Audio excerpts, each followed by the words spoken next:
Hi, everyone. Thank you for joining us today for our webinar, Ecommerce CX, the Impact of Port Operations and Orchestration. Before we jump in, please note that this webinar is being recorded. During the course of this presentation, we encourage you to ask questions, so please use the questions box, which is located on the bottom right-hand side of your screen, and we'll address those questions during the Q&A period at the end. And now, let's meet our speakers. Joining from Fluent Commerce is Jamie Cairns, our Chief Strategy Officer, and I'm very excited to introduce our guest speaker today, Emily Pfeiffer, who's a Principal Analyst with Forrester. Emily, could you share a bit more of your background with everyone? Of course, yeah, thanks so much for having me. I've been with Forrester for 3 years. I cover B2C commerce solutions, order management systems, point of service, and a few other smaller pieces of commerce tech. I'm a little bit of a nerd, unless you're a developer, in which case I'm slightly less nerdy.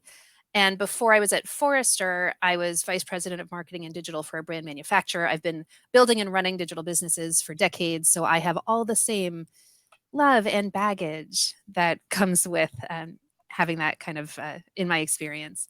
So I'll just get us started. We've got a lot to go through today. I wanted to start by just thinking a little bit about digital business leaders and their sentiment and kind of how they're thinking right now. It's a weird, tumultuous time. And I get this question from my clients a lot, like what's going through digital business leaders' heads? So we know, despite the economy and everything that's going on, that digital spend will likely increase in the next year. Not a ton, but 84% of digital business leaders said they're maintaining or increasing up to 10% their spend on digital initiatives. This is not an area that businesses see as easily cuttable. This isn't the place to kind of cut back when things get a little bit tough. On the contrary, they kind of see it as the opportunity to bring growth and to sustain themselves in these times. As a percentage of IT spend, digital in retail is around 22%. It's the highest with insurance at about 28%. We really see leaders focusing on maintaining their spend and their effort and their attention around the digital initiatives that they think will move the business forward. So what are they? What are these things they're really focusing on in the next year or so? Number one, they told us, was emerging technology. And this is interesting. I would actually caution our digital business leaders who are listening to make sure that we're focusing on the emerging tech that will move the needle in the short term, and not the ethereal, hypothetical, metaverse, the things that are still a little bit farther out. There's a lot of low-hanging fruit that we can focus on today. Number two is data and insights, and I'm so glad to see that, as well as operational efficiency. This makes all the sense in the world to me. The past few years have been hard. They've been complicated, and they were sort of a hurry up and survive kind of moment. Right? Things were tough, and my digital retailers had to stand up operational bits they had never had in place before. They did it fast. It was not amazing, but perfect is the enemy of quick, right? So we got it done. But now it's time not just to improve the processes, but to make them sustainable and affordable. I keep hearing from digital businesses they're losing their shirts on the things they had to do a couple of years ago just to survive. So we're out of the survival mode, right? And instead of survival at all costs, now it's about the costs. I was a little bit sad to see number 16 out of 20 on this list was internal practitioner tools. This is one of those things I get stuck on. Remembering the experience of our users is everything. So I just want to make that point for my digital business leaders, my retailers, to remember that your employees, your users, your boots on the ground troops running the business day to day, they're the ones who we're relying on right now, and staffing is hard. So it's a good opportunity to just remember their experience and to prioritize it. I'm disappointed like you, Emily. I think that staff and employee experience has been known for a long time, and I think you hear a lot about it. About that's your only conduit to a really great customer experience. So exactly, shape up. Exactly. Yep. And we know that those users, they're not just comparing their experience to the other apps they're using to run a digital business, right? They're comparing it to their experience on social media, every app they use on their phone. They're just consumers too. So yeah, you're right. It's huge. I wish it were further up the list. So these digital business leaders, 61% of them said, our digital initiatives have a lot of impact on our company's current business growth. They know it. They feel it. That's why this is still such a focus. It's why they know this is not the area to cut back right now. And it gives me a lot of hope. I like knowing that this is where we're focusing and that we understand this, right? There was a time, I've been doing this a long time. There was a time when we really had to fight for kind of this level of understanding. I'm very glad to see that the vast majority now understands that this is the case. It's important. More and more, these leaders are leveraging their operational tech to create really stellar digital experiences. And this is a little bit of a funny way to think about it, because usually we don't put operations and experience kind of in the same sentence. We'll talk more about that in a minute. But it is terribly important. It has a huge impact. And so marketers, digital marketers, folks who are focused on experience have said for some time, surprise and delight. This is what we want, right? I want to surprise and delight my customers. I don't get it. This concerns me. When I hear surprise and delight, I hear mismanaged expectations, but in a good way. I'm not on board. I'm really concerned about it. And I think, okay, delight is fine. It's good. But I don't understand why we want to surprise our customers. Please don't do that. So this is my kitchen. You can tell I have a little bit of a green thing. Every room has its own green. I love my kitchen. It was years in the making. We just completely revamped the whole thing. It was meant to be substantially complete, according to the contract, on November 15th. Now, I'm the jerk who did this during a pandemic. Nonetheless, I didn't have any major updates from my contractors. November 15th. Here's how it looked on November 15th. That is the same space. Do I love my kitchen? Really do. It's beautiful. Would I use those contractors again? I wouldn't. It's not because of the quality of the work. It's because of how very poorly they manage my expectations. I did not want to be surprised. I really only wanted to be delighted. It took quite a while to get to the delight. So look, expectations management, this is what we're talking about. That's what creates positive experiences and trust. And this is true of every relationship. It's true in your personal life. It's true in retail. Sounds simple. Set expectations, manage them, meet them. Sounds really simple. But what this might mean in retail is, order now for delivery by, whatever day is in 2 days. 2-day delivery by June 9th. 2-day delivery by October 27th, right? We've set the expectation. And when we do that, we know that our customers expect us to deliver on it. They expect it to happen as promised. But we might have to manage those expectations. If it's delayed, it might now be arriving a couple of days later, 1 day later. Managing expectations is just as important. And I hear from my retailer and digital seller clients saying, I don't want to be the bearer of bad news, right? Like I don't want to tell them if it's going to be something they don't want to hear. And I don't want the last communication they get from me on their transaction to be something they didn't want. That's not the right way to think about it. Managing those expectations is everything.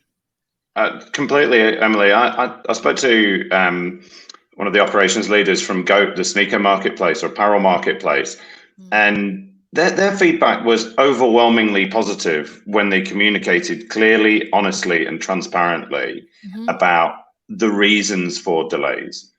Folks typically understand it. There are reasons behind that, and we all live in the same world. So if you explain, you're clear, you're honest, I think you're in good shape. Absolutely. And there's sort of this idea that if I don't tell them, they won't know, but they will certainly notice when it doesn't arrive, right? So yeah, being in denial doesn't help.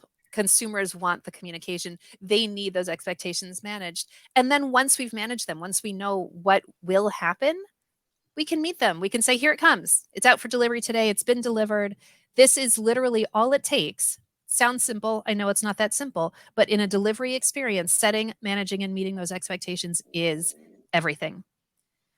So we ask consumers, we ask them how they're feeling about the experiences they have shopping online, shopping in stores, shopping with retailers. We want to know their sentiment and kind of how digital businesses are managing these expectations for them. In our most recent holiday season, 31%, almost a third of US consumers, it was only a quarter in the UK, sounds better, still not great, said that their holiday shipments were always late. And that's how we asked the question. Always, sometimes, never. always late. This is holiday shipments. There is definitely a deadline on when these things need to arrive. And we did some research as well, and I'm afraid the news gets worse because delayed shipments really impact brand loyalty.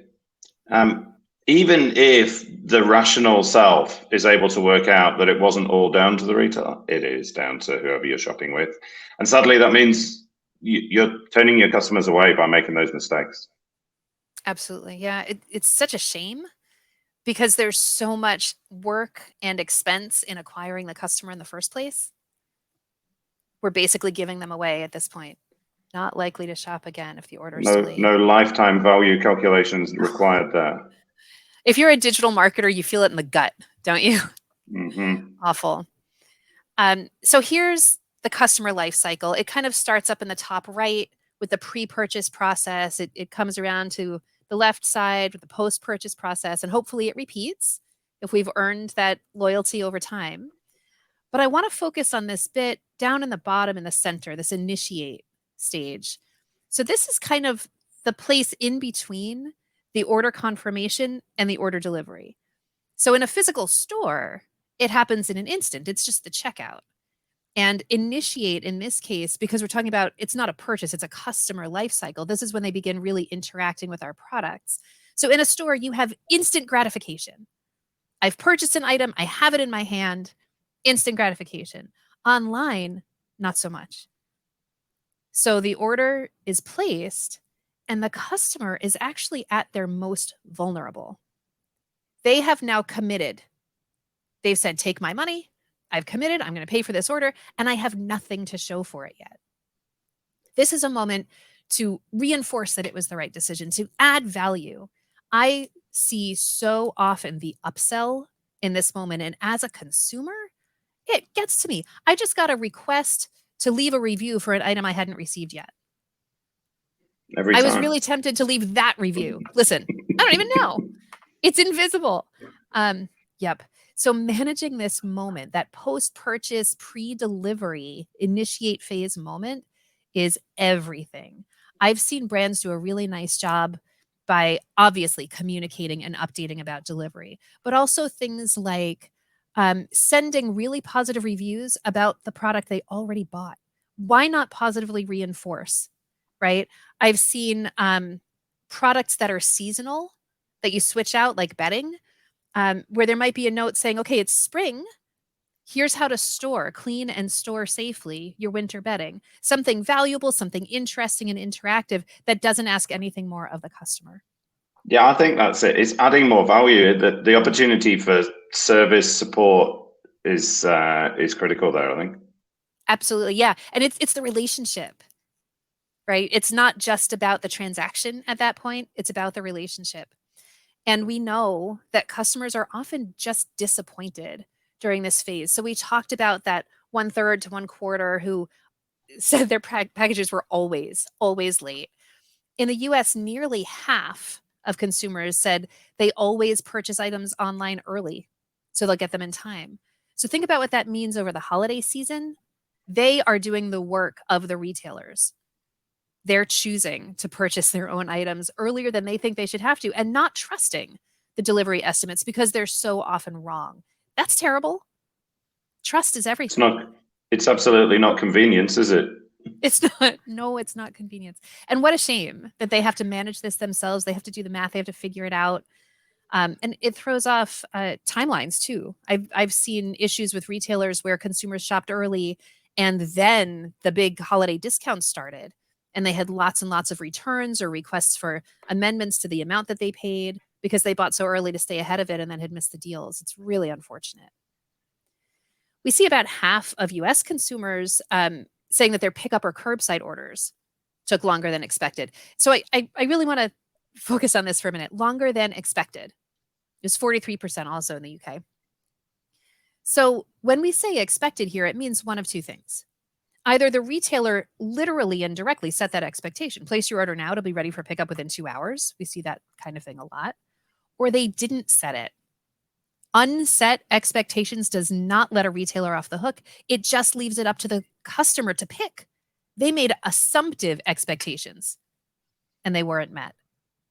So this is extra bad because 4 out of the 6 top reasons why customers pick up an order is about saving time. So this is specifically for pickup orders.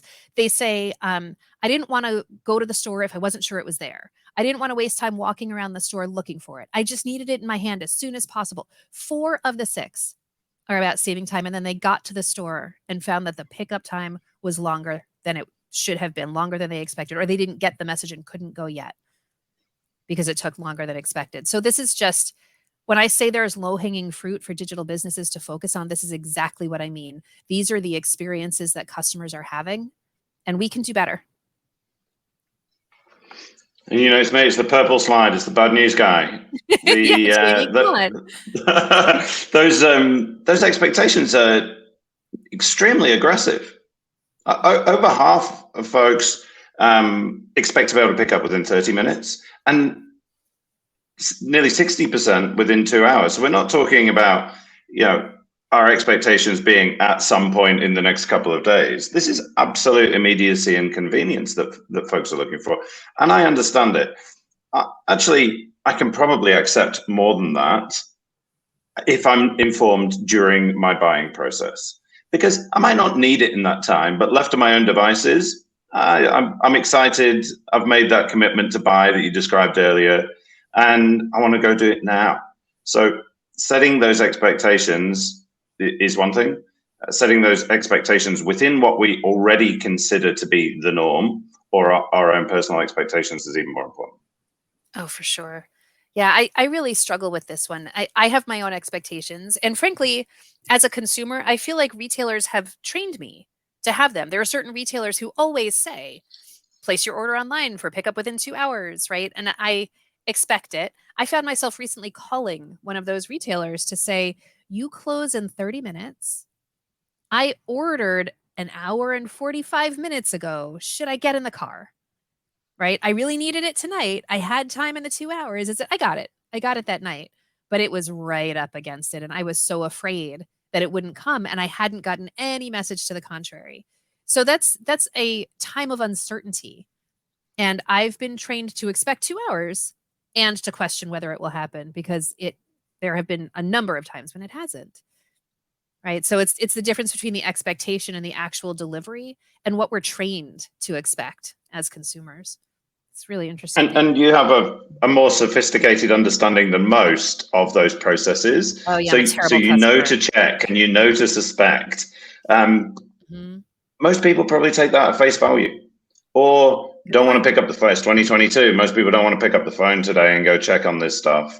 Nor should they really have to. Nope. I get that yours ended up in a successful outcome, but no, but you're right. It was actually confidence. A terrible experience trying to call. Yeah. I got hung up on 3 times. So that does not surprise me. It was really bad. Yeah. So none of that should have been necessary. I should have been able to trust. If I had been trained to trust, right? Trust is everything. Did you go back to that particular merchant? But it's a really big one and kind of hard to avoid. Okay.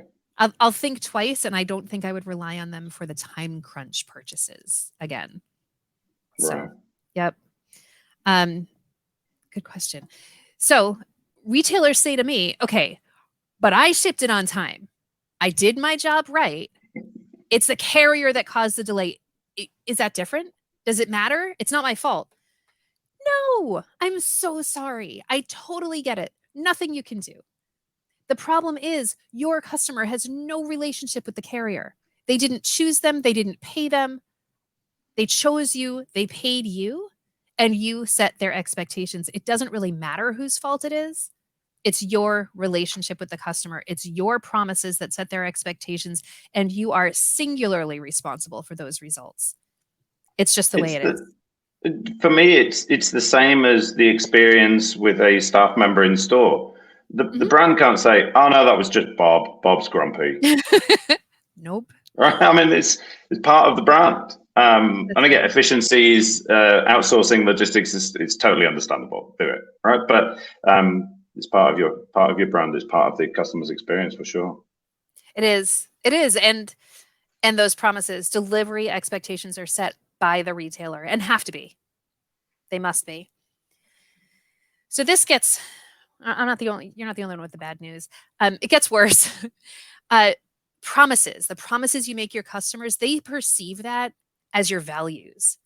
This is what you stand for. You can trust me, customer, to get you your item on time. You can trust me it'll be available for pickup within 2 hours. It'll arrive within 2 days. These are my values. And a fifth of customers will stop doing business with you if they think that you're saying or doing something that contradicts the values they believe you stand for. So all of the time that we spend promising, that's when we're establishing what we stand for. And if we don't make good on it, are we okay with just losing, 20% of our customer base? It's tough. I find in our data, younger consumers are more and more value signaling in the way that they shop. They're spending their dollars voting with their wallet to signal their values. And so these things are becoming only more important as those consumers become a larger portion of the customer base. So talk a little bit about the systems that make this all happen. Earlier on, I mentioned operations and experience and how we often, when we're running digital businesses, don't talk about those things kind of side by side. And there's a reason. It's because of people like me and the way that I talk about commerce technology. So to way oversimplify a commerce tech ecosystem, we can look at kind of the front end stuff. It's where the head is, where we drive the experience, the content management, search and merch, like all the personalization technologies, all the ways that we create the experience at the interaction points on a website, on mobile, in an app, right, with our customers. Experience side of the tech. And then we talk about the operational side. This is where order management happens. It's where we figure out all the payments and, drop shipping if we're syndicating our products out to other channels. It's where a lot of the customer service interaction has to happen when we check the status or process a return, and where the messaging comes from. So we really do talk about this as kind of the front and the back of the commerce ecosystem, with this kind of connective tissue in the middle, which is the transactional bits, the kind of shared data and processes that bring it all together. So I'm sorry, I am definitely the problem. I talk about experience, I talk about operations, but bringing those things together is really what we have to talk about today, because the operational stuff is what drives all of the experiential issues we've been talking about so far. And the reality is that those expectations have been created because some people do it right. Yep, absolutely. We didn't manufacture our own expectations. As you said earlier, we've been trained, but we typically remember being trained by the positive experiences in our lives. That's interesting. I don't know. I feel very jaded by the negative ones. Is it just me? I agree. We're jaded by them, and I think that's the challenge. Is that we have been, our bar is set pretty high. So if you don't delight above that bar, you're destined to disappoint. Ooh, that was well said.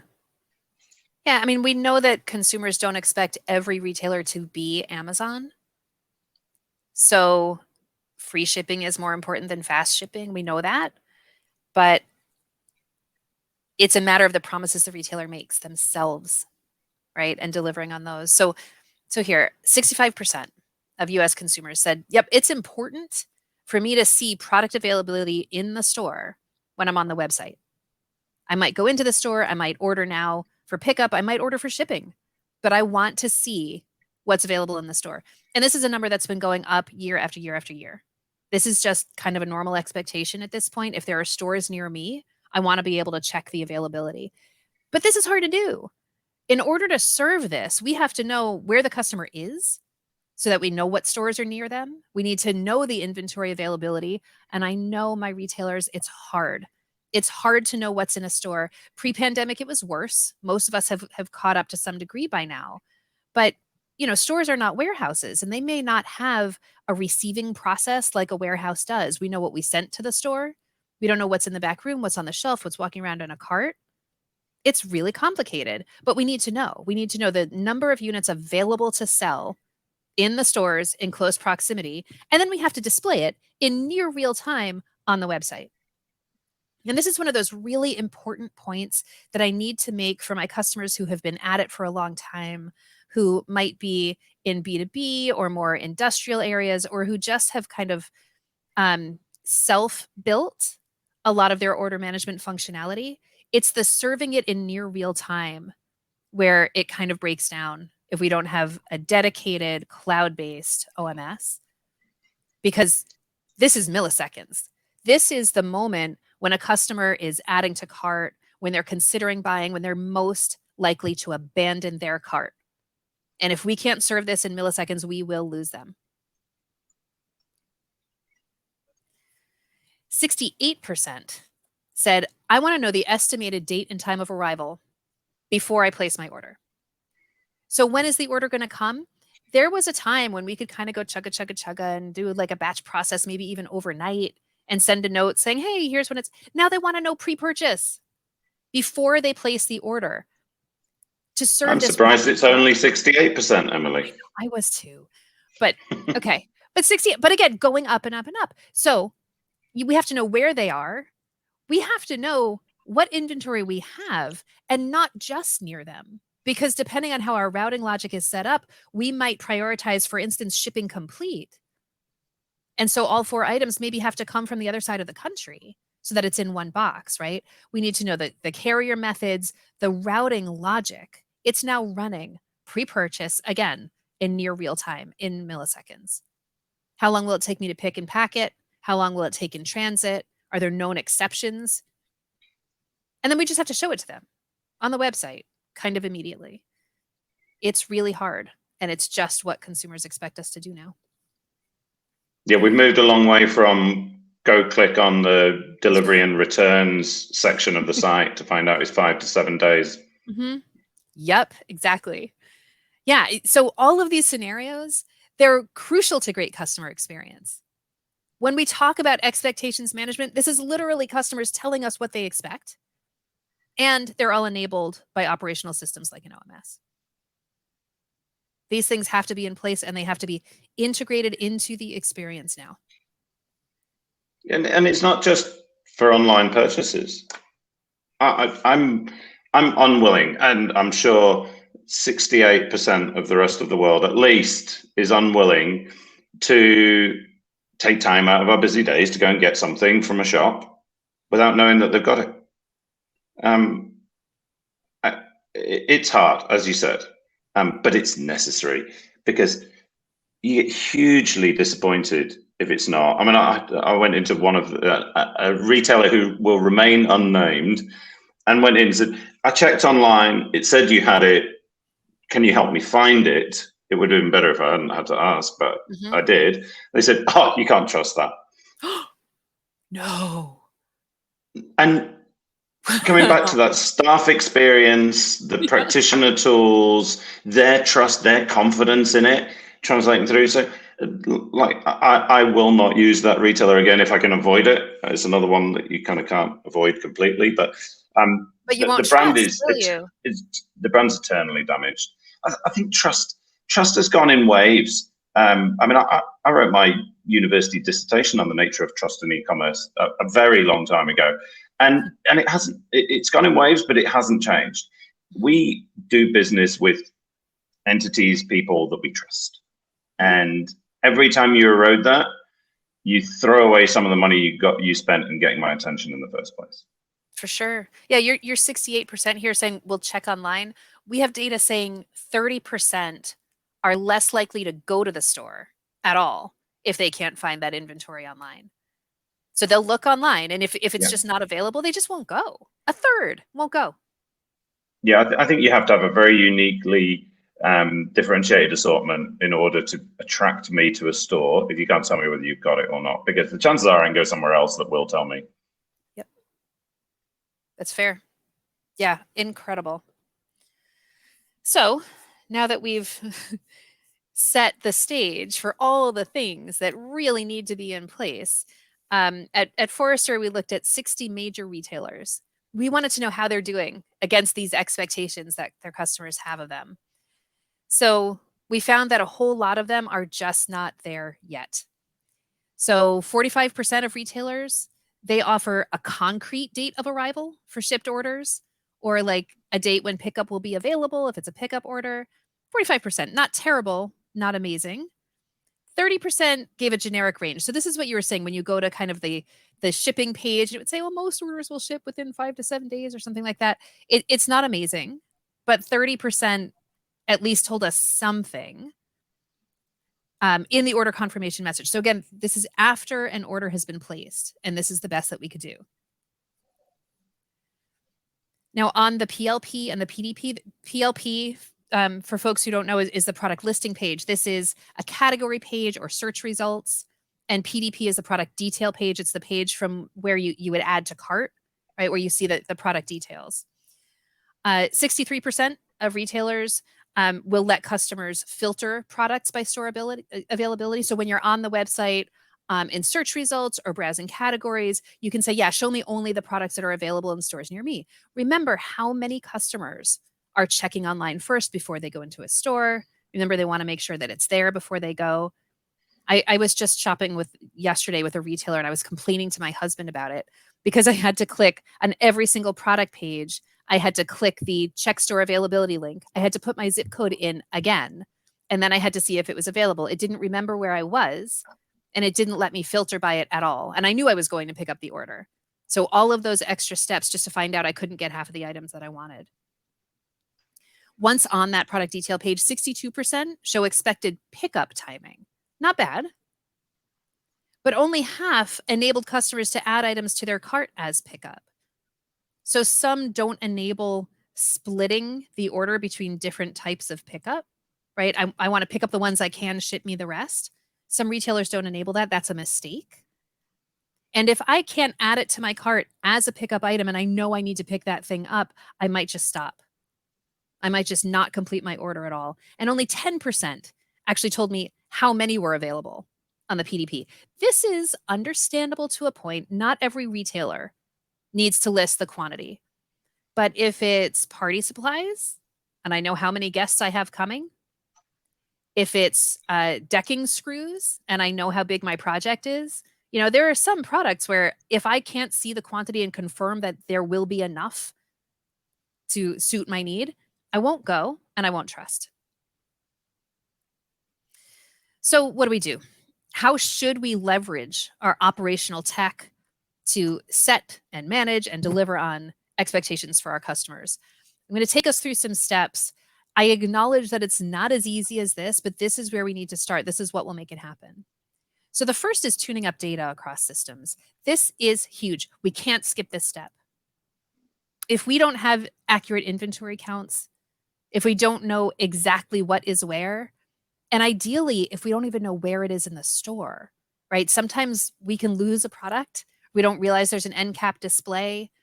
It's ideal to understand exactly where it is and to protect some of our goods. So safety stock or minimums, that means just setting aside a certain number in the calculation that you won't show as available, just to make sure if there are some walking around in the cart or walked out the door and we don't know it, or our counts were off by a little bit.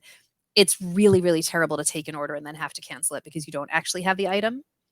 So that's what we mean by tuning up the data. Make sure that it's accurate, make sure that we're protecting it, and that we know exactly what we have and where it is.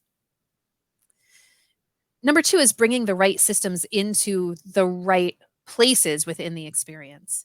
So having a modern, dedicated order management system that can serve all its information in real time, it's got to be cloud-based. It's the only way that it can be this responsive. I know that there are back office systems that can do a lot of order management. It doesn't make them an OMS. A modern OMS is out in the cloud, close to the customer, and able to serve these things really, really quickly in the moment. Integrating those critical systems together is what makes this all possible.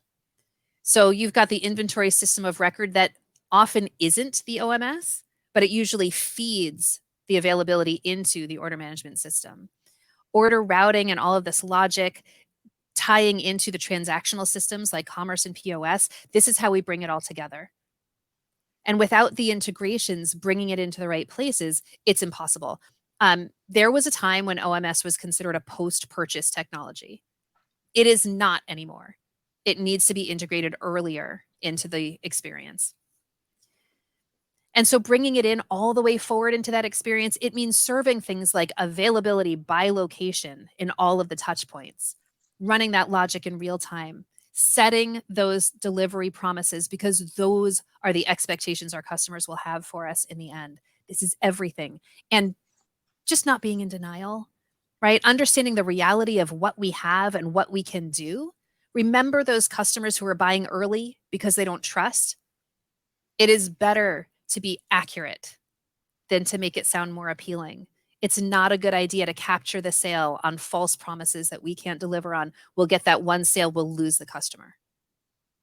So understanding our reality so we can ensure against over-promising and under-delivering, that's what'll get us there for our customers, especially coming into this peak season. Thanks. I love that last bit, Emily, and my brain works strangely. I think all of our brains work strangely at some point, but it went straight actually to a conversation I was having at work with somebody who's on the dating scene. He was talking about his, how do I present myself? How do I get matches? How do I put forward my positions? Truth and transparency, because anything else is you're setting a completely unrealistic expectations. Don't play the games. Anyway, whatever experience I've got is irrelevant, but it matches that exactly. It matches that exactly, right? It's be honest, because anything else is just setting yourself up for failure. Anyway, okay, so completely unrelated to commerce, but no, but it's totally relevant. Your friend, retailers, delivery promises sooner or later. Your friends' dates and customers will figure it out. Yeah. Anyway, right? So we may as well be straight up front. Perfect. I think we have a couple of questions come through. All right. So the first question that came through is from Ryan. So he's asking, why do you think so few retailers are presenting inventory availability in the shopping experience? So I'll take that one. It's hard. But then running a business is hard, right? So Emily, I think you alluded to it earlier on, is that there's an inventory kind of system of record, and that was typically not designed for presenting real-time distributed availability across multiple selling channels. It was used for back office replenishment functions and administration functions. It's hard to do, but actually, and it's interesting because you talked about order management, and we've certainly got an interest in that.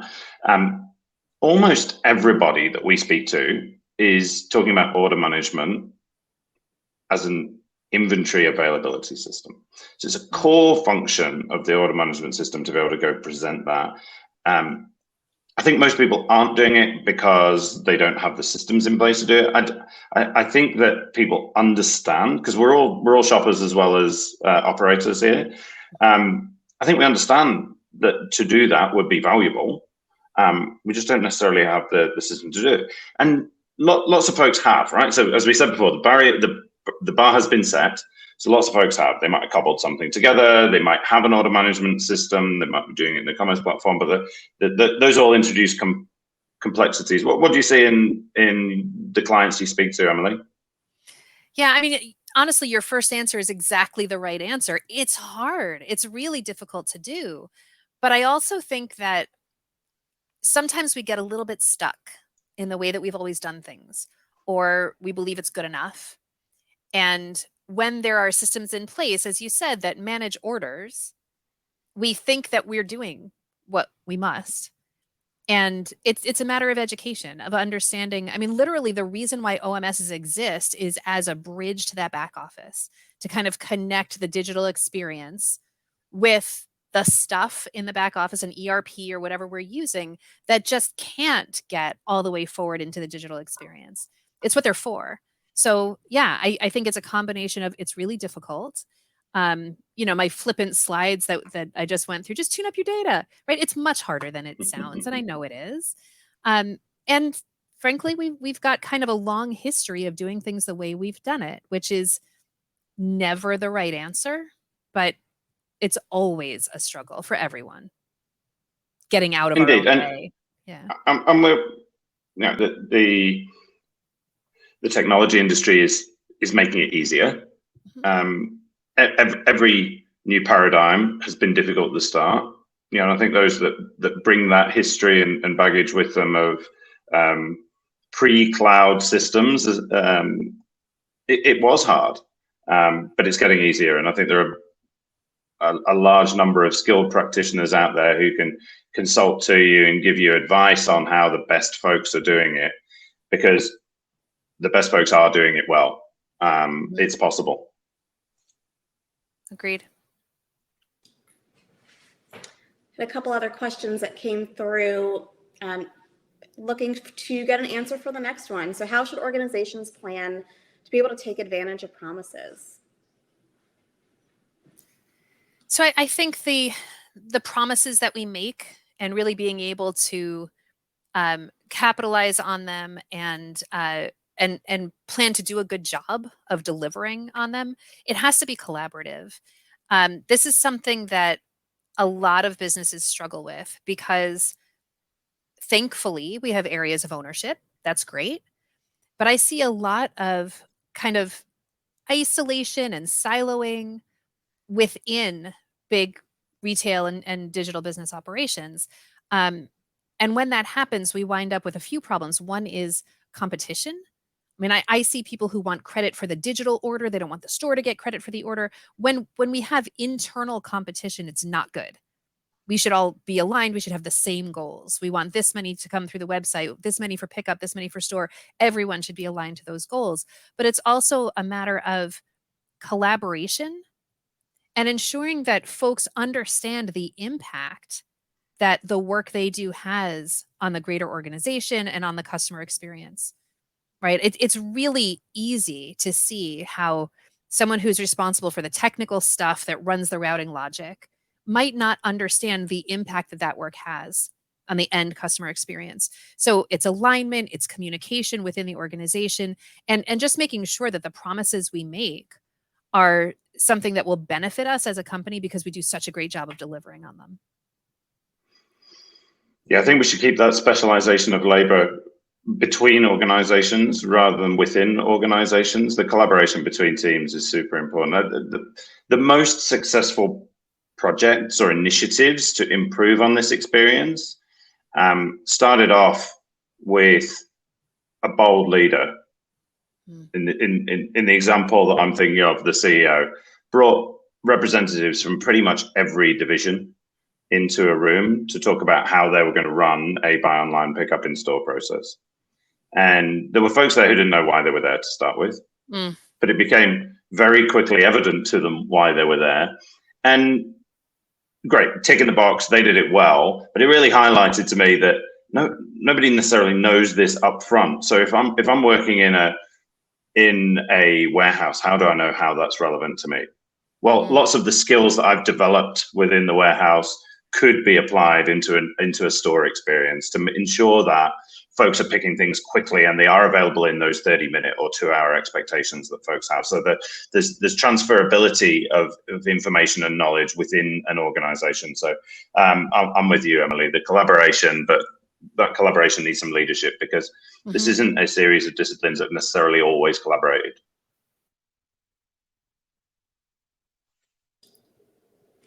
Another question, this one from Dan, asking, do consumers really not understand that we're not the carrier and we can't control supply chain issues when it's not our fault? They understand, they just don't care. It wasn't their choice, typically. Now, maybe if I was given all the choices of carriers and the world was a bit different, I might take some responsibility for my choice. But really, for the most part, I'm being asked to make a choice between whether I want free delivery or I'll pay for express delivery or I'll choose to go pick it up. There's a range of other options as well, but I'm not in control of who does that delivery. And frankly, no, I understand, but I don't care. Accurate. Yeah, absolutely. I think that consumers in general are kind of more aware of how this all works just because of how things have gone the past few years, right? We're more aware of like supply chain realities and the downstream effects of things that can happen, so I think maybe we're a little bit more understanding, but not much. Mostly, you're right. We just don't care. It doesn't matter. And you're right that it wasn't our choice, right? We chose to do business with a retailer. That's it. We didn't choose the carrier, and we might have chosen differently if it had been up to us. So, yep, they will hold you responsible to deliver on your.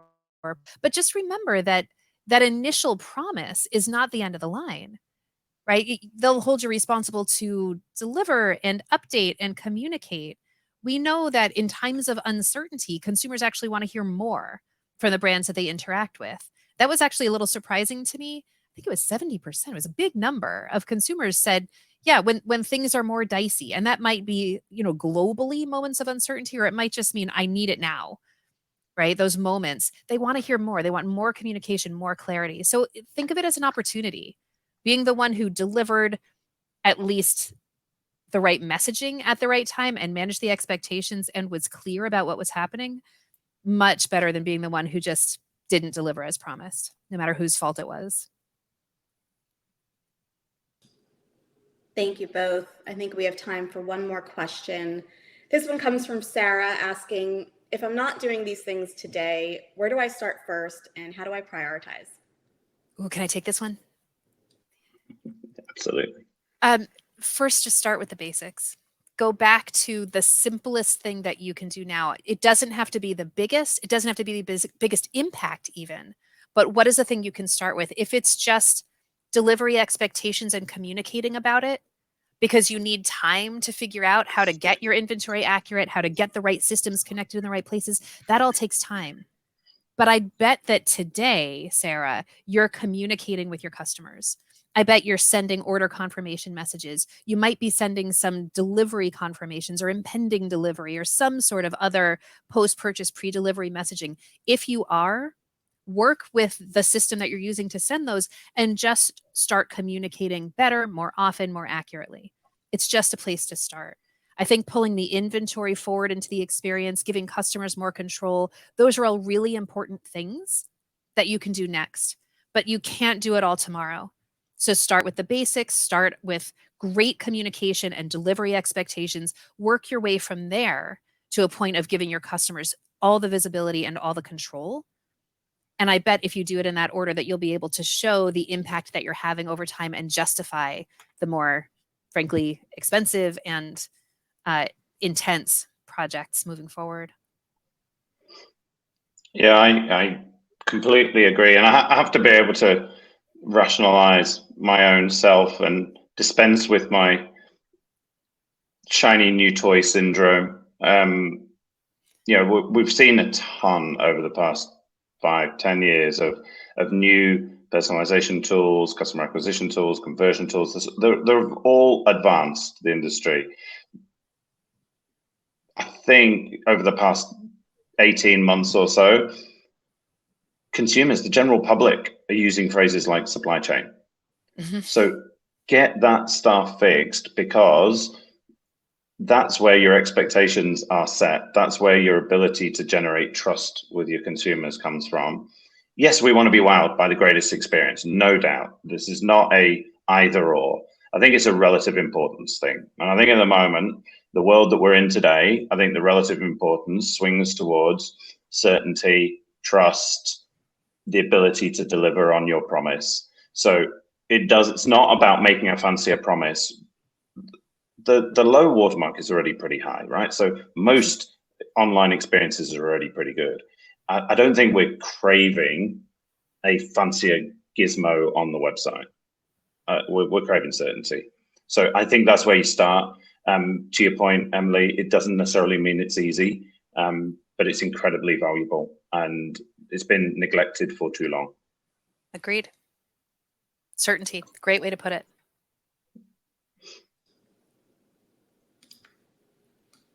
Well, that concludes our webinar for today. Thank you, Emily. Thank you, Jamie. We really appreciate your time. And thank you to all who attended today. Have a great rest of your day, everyone. Bye. Thanks so much. Thanks, everyone. Thanks, Emily. Thank you.